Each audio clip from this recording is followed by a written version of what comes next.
Hey guys, so as you can see, here in front of me I have two of the hardbound versions of the Serenity comic books, and that is because today I am going to show you my collection of comic books. Well, mine and my brother's.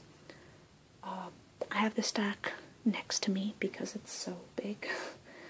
And yeah, so let's get started. Or before we begin, I'm going to mention that I have actually not read most of the comics that I'm about to show you. I have read the Serenity comics because, as you can probably guess from the companion roleplay that I did, I am a pretty big fan of the Firefly Serenity universe. However, most of the other comic books that we have are more superhero types, and that is something that my brother was more into. In college, I used to, there was a comic book store that was not far from where I went to college, and I would buy him comic books.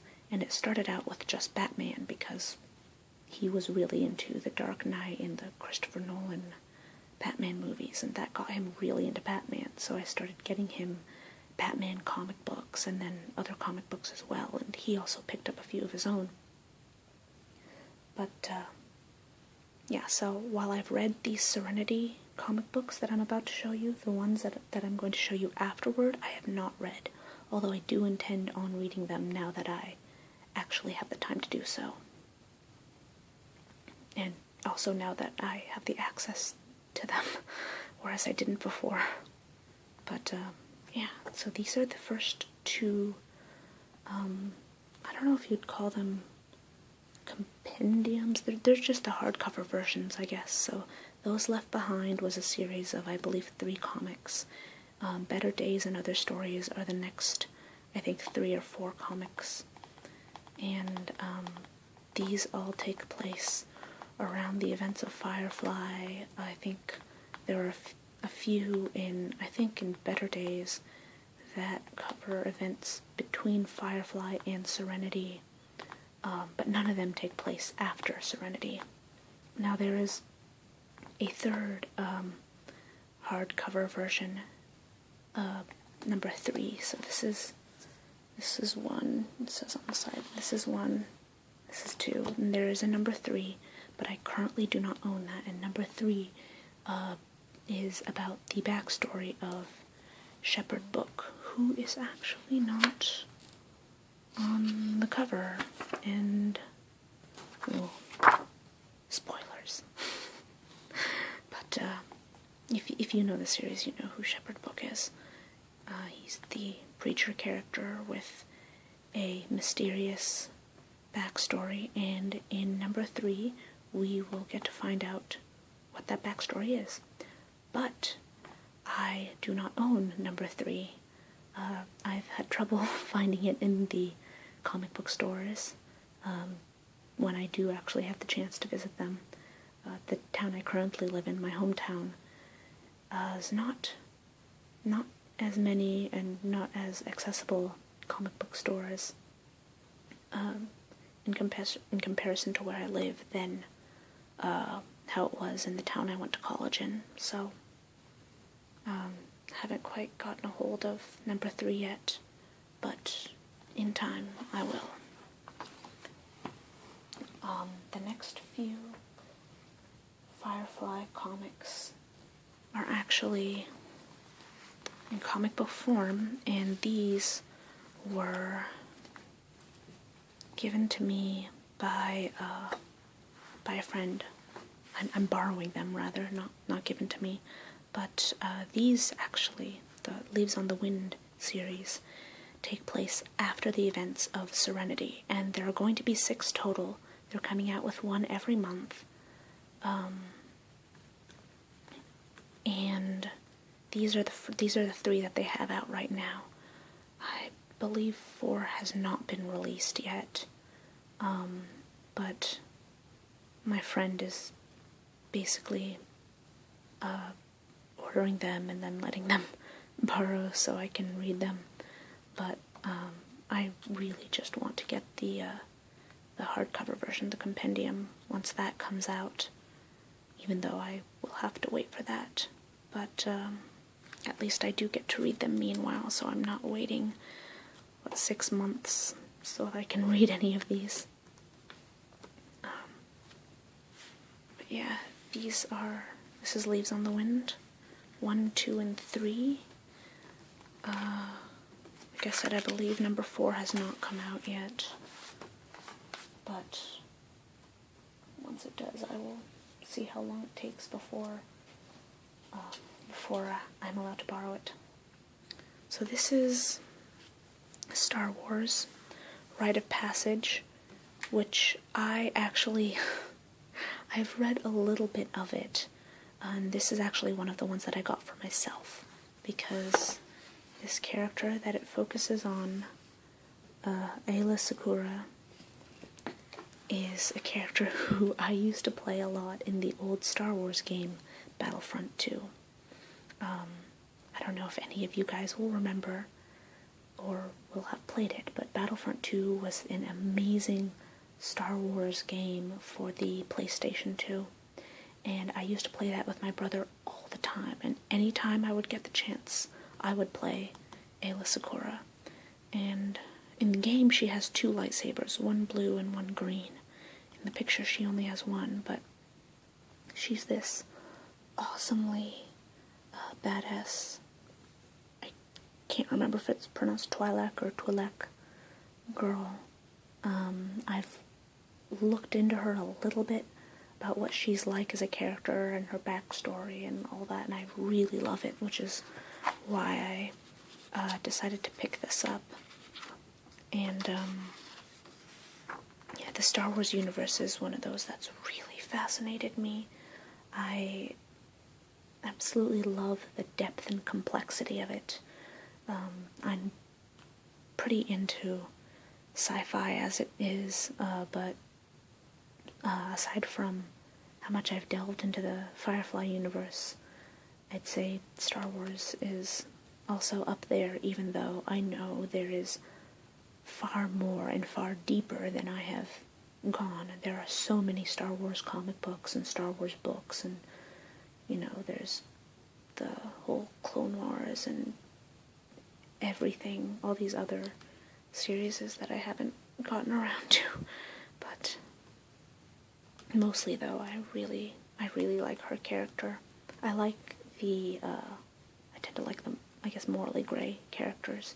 I don't know if I would call her morally gray, but I like the characters who question things, who are good but still not fully one side or the other.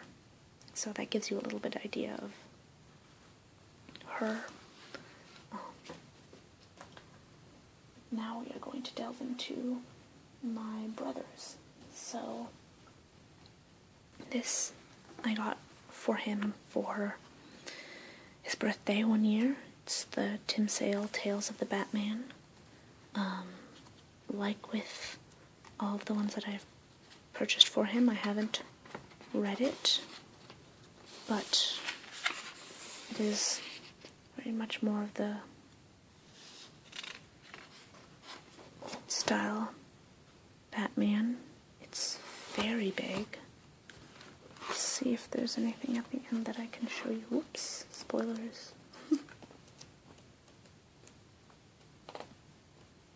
But I know there are some interesting characters in it. There we go, there's a cover gallery.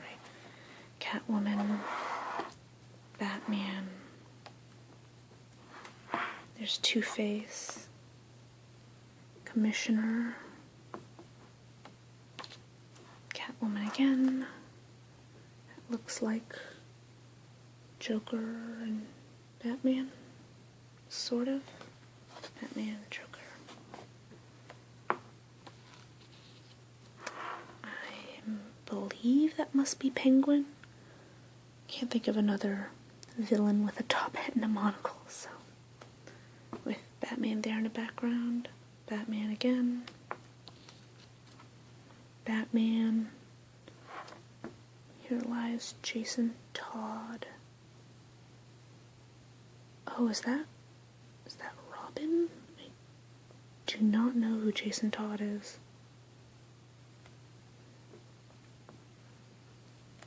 I guess I will have to read this one to find out. Also, cannot tell who those two people are. Here's Batman again. Anyway, you get the picture with the art style, and it is very big. So it is going to take me a while to get through those. Another one that I got from my brother is Joker's Asylum, which I know that for me the Arkham Asylum characters were always the most fascinating to me. The Joker, I love Scarecrow. Not too many people are quite as enamored with Scarecrow as I am, and I admit that part of it is I like the trope of the psychiatrist gone mad, similar as to the Hannibal Lecter character. Hannibal Lecter was a psychiatrist before he became a serial killer cannibal. Scarecrow was Dr. Crane, a psychiatrist at Arkham Asylum, before he went crazy. And Harley Quinn herself was actually, I don't believe she was quite a psychiatrist, but she was in training when she met the Joker. And she was supposed to be, one of the staff working with him, but of course she fell in love with him. There's the Penguin down here, Two-Face, Poison Ivy, another fascinating character. The idea of someone who, thinks they're kind of doing the right thing, saving the planet, but is she really? This creepy picture of Joker. I'm not going to show that to you for too long. I'm pretty sure the Joker is one of the reasons why so many people are afraid of clowns. Okay, so now we're getting into the actual, covered comic books. Batman Reborn. Let's see. And there's this Batman with Poison Ivy. I don't really want to open them and show you inside, but I can show you the cover. This Batman, so that one was number 7, that one was number 9. They're out of order. I know any comic book geeks might get mad at me for that, but I just kind of got him what I could find, and I know he doesn't mind reading things out of order like that, but Joker, Robin, Batman. Let's see. Another Batman. All they do is watch us kill. This one looks a little bit more Dark Knight style. There is Two-Face. Where in the Dark Knight, after that came out, my brother had a small obsession with the Dark Knight, and so Two-Face and Joker. I tried to find him a lot of comics that included those two in particular, because I knew that they were his favorite villains. That was, of course, until Dark Knight Returns and Bane. But, let's see, another Two-Face comic. I don't know who those people are. Let's see. And this one from Batman Detective Comics. When is a bat like a mob informer? When he spills his guts. That one is obviously Riddler. You can't tell by the little question marks on his thing and the purple and green. Okay, so... Oh, and then, this one. Shadow of the Bat, which is 95 issue. Curiously, this one is not This one is not covered by a slipcover, but I don't know. For whatever reason, it wasn't. So that's the end of our Batman comics. My brother also got a few X-Men comics. So X-Men Targeted for Death. X-Men, I don't really know that much about X-Men and all that, but you know, he was into it for a bit. X-Men. Oh, and then I have here one Men of Steel. Superman's another one that I never really quite got into. And Free Comic Book Day. One of the reasons why I saved the comic book video for last is because it's the closest to the next Free Comic Book Day, which is, I believe, May 3rd. So that's definitely something to check out if you guys have a local comic book shop that is participating. This Iron Man Thor comic is one that I got at a Free Comic Book Day. And the next few that I have, I believe, are all from Free Comic Book Days. So there's this Toy Story one. There's Simpsons one. And I can't seem to get the sticker off, but Shrek comic book. So these are all from Free Comic Book Day. Iron Man and Thor. And yeah, I don't know what they'll be having this year for the free ones, but I usually go and, you know, try and support and pick up one or two, and then also buy a couple of comics from there. Sometimes they'll have, you know, sales or whatever. But yeah, there you go. These are my, and well, mostly my brother's comic books. I will see you guys next time then.